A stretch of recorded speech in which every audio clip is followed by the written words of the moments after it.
Class ninth, बिल्कुल time waste नहीं करेंगे, फटाफट से फिजिक्स के सारे डेरिवेटिव्स फटाफट से करते हैं, ठीक है।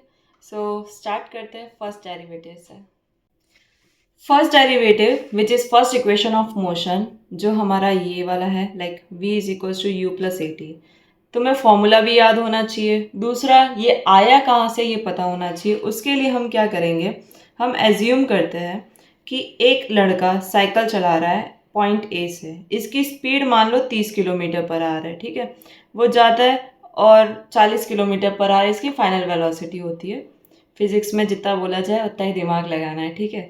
तो फर्स्ट पॉइंट से सेकेंड पॉइंट के बीच में उसकी वेलोसिटी चेंज होती है, मतलब वो एक्सेलरेट करता है, मतलब वो अपनी स्पीड बढ़ाता है। और कितने टाइम में वो स्पीड बढ़ती है, which is t is equals to time, ठीक है। हमें एक चीज़ पता है कि चेंज इन एक्सेलरेशन का मतलब, when we define acceleration, acceleration को हम कैसे डिफाइन करते हैं, change in velocity per unit time. तो हमने वही चीज़ लिखी है, एक्सेलरेशन की डेफिनेशन लिखी है। अब इसके बाद हम क्या करेंगे, acceleration is equals to change in velocity. Velocity, final velocity को v बोला जाता है, इनिशियल को u बोला जाता है अपॉन t, ठीक है।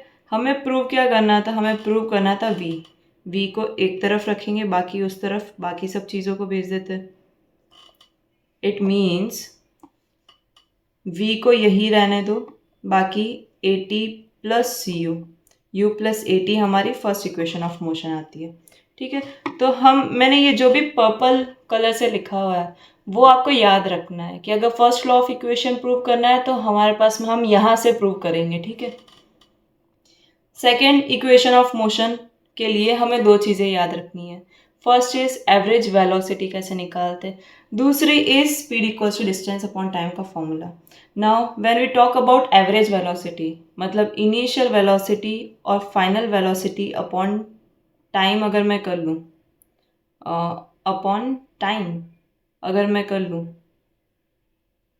इट इज़ एक्चुअली 2, टाइम नहीं आएगा, यहाँ पे 2 होना चाहिए, ठीक है। तभी जाके क्या आता है, एवरेज आता है। एवरेज मतलब दोनों का सम करके अपॉन में 2 डाल दो। अगर 3 डिजिट होती तो 3 चीज़ें लिख के अपॉन में 3 डालते, ठीक है। तो एवरेज निकालने के लिए ये फॉर्मूला यूज़ होता है। Speed is equals to distance, distance को लिखा जाता है एस। हमें प्रूव क्या करना है, हमें एस को u t plus half a t square के बराबर लाना है।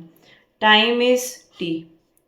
स्पीड का फॉर्मूला, एवरेज स्पीड का फॉर्मूला हम ये डालेंगे, मतलब u plus v upon 2, okay. हमने एक फॉर्मूला देखा था कि like s is equals to u t plus v t upon 2। ये 2 को यहाँ भेज दिया और टी क्रॉस मल्टीप्लाई किया, ठीक है, मैंने यहाँ पे। अब मैं यहाँ पे v की जगह u प्लस ए टी लिख सकती हूँ। v की जगह मैं क्या लिखूँगी, u प्लस ए टी, और इसको मैं t के साथ में मल्टीप्लाई में डालूँगी, ओके। तो you t plus a t square 2s, ये कहाँ से आया है ये चीज़, ये आया है फर्स्ट इक्वेशन ऑफ मोशन से, v is equals to u plus a t वाली इक्वेशन से, ठीक है। यू टी और u t, 2ut plus a t square equals to 2s। हमें प्रूव क्या करना था, s के अलावा हम सबको उस तरफ भेज देते हैं। स्पेस चाहिए मुझे, स्पेस।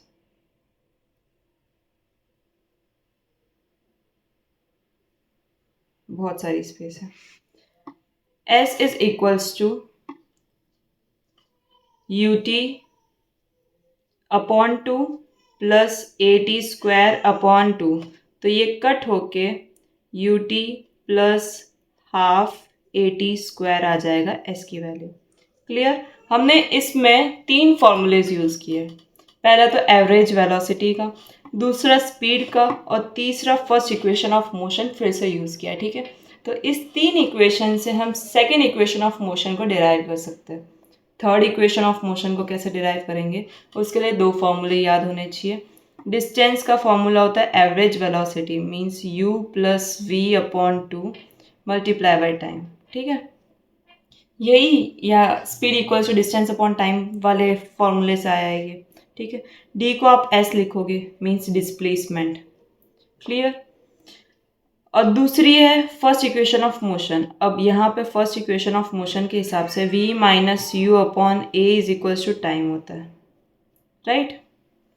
अब मैं क्या करूँगी, इक्वेशन फर्स्ट और सेकेंड को कंबाइन करूँगी, which means putting value of t from second in first. ये हमारी सेकेंड इक्वेशन, ये हमारी first equation. s is equals to u plus v upon 2 multiply by v minus u upon ए। Now if you remember a plus b, a minus B, a का square minus b का square होता है, ठीक। ठीक वैसे ही ये होगा v का स्क्वायर माइनस u का स्क्वायर। ये हो जाएगा v square minus u square equals to 2as, which is third equation of motion, right. तो ये 3 इक्वेशन ऑफ मोशन हमने डिराइव कर लिए। नेक्स्ट पे आते हैं, force equals to mass into acceleration कैसे प्रूव करेंगे। उसके लिए हमारे पास में मोमेंटम का फॉर्मूला है। मोमेंटम का फॉर्मूला याद होना चाहिए, which is mass into velocity. Okay. Force directly proportionate होता है चेंज इन मोमेंटम के। मतलब आप जितना ज़्यादा फोर्स लगाओगे उतना ही ज़्यादा मोमेंटम क्रिएट होगा, उतना ही ज़्यादा चेंज इन मोमेंटम क्रिएट होगा, ठीक है। तो change in momentum, force is directly proportionate to change in momentum. Rate of change in momentum का मतलब क्या होता है, m v minus m u. ये चेंज है final minus initial upon time, ठीक है। डायरेक्टली प्रोपोर्शनेट, m कॉमन लिया, v minus u upon t. Now force is equals to mass. अब यहाँ पे प्रोपोर्शनेट के साइन को हटाने के लिए हमें एक k कांस्टेंट यूज करना पड़ेगा। k क्या है, यहाँ पे कांस्टेंट है, एंड वी नो दैट यहाँ पे k की वैल्यू क्या आ जाएगी, 1 आ जाएगी। तो force is equals to mass into acceleration. Clear. Next, force is equals to capital G, capital M. Now this is mass of first object, mass of second object. This is distance between these both objects. और ये है gravitational force जो हमेशा constant रहता है, और ये force, ठीक है। तो ये हमें इसकी मदद से हमें यूनिवर्सल लॉ ऑफ ग्रेविटेशन को स्टेट ऑफ प्रूव करना है। Now what is universal law of gravitation. इसके हिसाब से एक ऑब्जेक्ट दूसरे ऑब्जेक्ट से अट्रैक्ट होता है, और वो अट्रैक्शन पूरा का पूरा किस पे डिपेंड करता है, उन दोनों के मास पे और उसके बीच की डिस्टेंस पे, ठीक है। तो जितनी ज़्यादा force is directly proportionate to product of their masses and inversely proportionate to their distances, ठीक है। उसके हिसाब से हम लिखेंगे force is directly proportionate to m and force is inversely proportionate to d square. अगर हम दोनों इक्वेशन को कंबाइन कर लें from equation first and second, तो हम क्या बोलेंगे, directly proportionate to and inversely proportionate to d square. Now हमें फिर से कांस्टेंट को हटाने के लिए एक प्रोपोर्शनेट के साइन को हटाने के लिए कांस्टेंट का साइन लगाना पड़ेगा। सो हम capital G is universal gravitational constant, यहाँ लिखेंगे यूनिवर्सल ग्रेविटेशनल कांस्टेंट। ओके। तो इस हिसाब से capital G m d square, ये फॉर्मूला निकल के आया। नाउ हम अगर ये चीज़ कर रहे हैं तो हम साथ में ये भी डिराइव कर लेते कि स्मॉल g की वैल्यू कैसे आनी है। तो स्मॉल g की value establish the relation between, हमें रिलेशन बताना है between the small g and capital G, इन दोनों के बीच में क्या रिलेशन है। नाउ एज्यूम करो एक चीज़ आपकी धरती पे पड़ी है, ठीक है। ये चीज़ धरती के ऊपर है, सरफेस पे, और ये धरती का सेंटर है। तो ये जो ऑब्जेक्ट है इसका मास जो होगा वो स्मॉल m है, और धरती का मास जो है वो कैपिटल M है। Now this is the radius, means distance between those two objects. Okay. तो हमें हमारा पुराना वाला फॉर्मूला याद है कि कैपिटल GM1 दोनों के बीच का फ़र्क d² होता है, ठीक है। ये मतलब ये फॉर्मूला हमें याद है।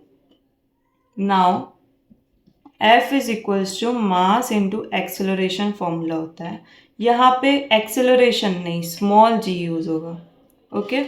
तो हम यहाँ पे F की जगह mg लिखेंगे, capital G small m and capital M d²। इसमें मैंने सिर्फ एक ही चीज़ चेंज की है, विच इज़ F की जगह मैंने mg लिखा है, जो मैंने यहाँ से निकाला था, ओके। स्मॉल m से स्मॉल m कट हो जाएगा, तो स्मॉल g की value capital G m upon d² आएगा। क्लियर? तो this is the relation between small g and capital G। अगर हम यहाँ तक आ ही चुके हैं तो एक डेरिवेशन, एक कैलकुलेशन और कर लेते हैं। हमें स्मॉल g की वैल्यू निकालनी है। तो हमने अभी जस्ट देखा कि ये इसका फॉर्मूला होता है, राइट।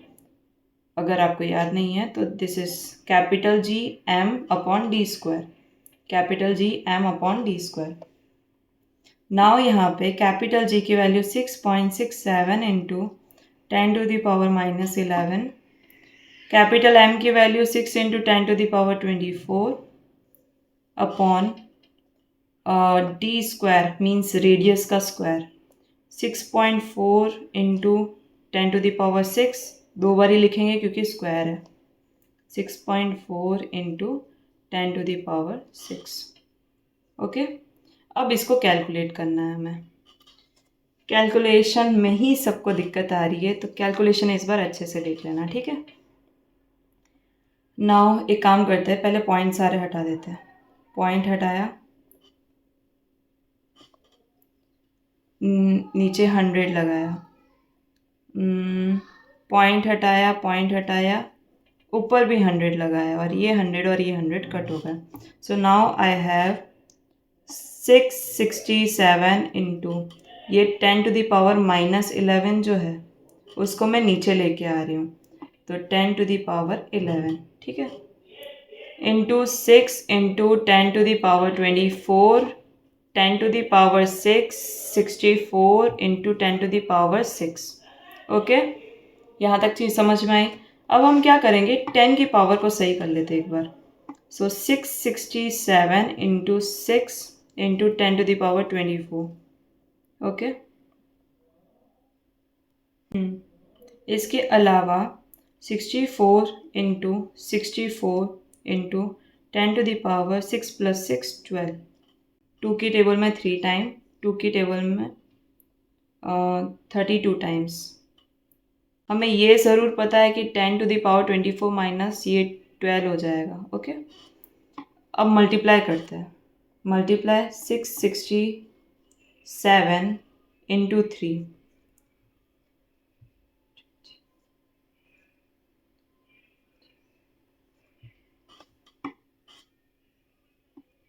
2001 इंटू, और नीचे भी हम सेम मल्टीप्लाई करते हैं 64 को 32 से, 4 2 ज़ा 8, 6 2 ज़ा 12, 4 3 ज़ा 12, 6 12 18 19, 2048, 2048। तो यहाँ पे जब हमने सॉल्व किया था तो हमने सिर्फ 12 लिखा है, पर यहाँ पे 10⁻11 भी है, तो उसके हिसाब से 10⁻24, और यहाँ पे आएगा 10⁻11 + 11 22 23 होना चाहिए ना। तो it will be 2001 divide by 2048 multiply by 10। तो कुल मिला के अगर मैं इसको ऐसे भी लिखूँगी तो चलेगा, राइट। अब बस मुझे डिवाइड करना है, 20010 डिवाइड बाय 2048, बिकॉज हमें पता है कि आंसर क्या आने वाला है, ठीक है, 9 पॉइंट समथिंग कुछ आएगा। तो हम क्या करते हैं, पहले सबसे बड़े वाले नंबर से ही मल्टीप्लाई करते हैं, 489, 8 9 = 72, अरे कैलकुलेशन पूरी हो रही है, 8 9 = 72, 9 18 27 36, 36 + 7 37, 38 39 40 41 42 43, 9 2 = 18, 18432। 10 में से 2 8, 10 में से 3 7, 9 में से 4 गए 5, 1। सो ये कुछ आएगा, फिर हम क्या करेंगे, पॉइंट लगाएंगे, और पॉइंट के बाद में मेरे ख्याल से 7 7 समथिंग कुछ आएगा। तो तुम्हें यहाँ तक कैलकुलेट करके डायरेक्ट लिख दो 9.77, ठीक है। तो जिसे राउंड ऑफ करके तुम क्या बोलोगे, राउंड ऑफ करके बोलोगे 9.8। क्लियर। नेक्स्ट, यही कैलकुलेशन तुम्हें दिक्कत देती है, ये चीज़ अच्छे से नोट डाउन कर लो। फिर नेक्स्ट पे आते हैं, दो और डेरिवेशन करेंगे, एक काइनेटिक एनर्जी की और एक पोटेंशियल एनर्जी की। काइनेटिक एनर्जी हमें पता है work is equals to force multiply by displacement होता है, राइट। तो work is equals to force multiply by s, और हमें ये भी पता है कि force is equals to mass into acceleration होता है, और हमें ये भी पता है कि v square minus u square equals to 2as होता है, which is second equation, third equation of motion, ठीक है। तो अगर u इज इक्वल्स टू 0 है तो ये होना चाहिए, राइट।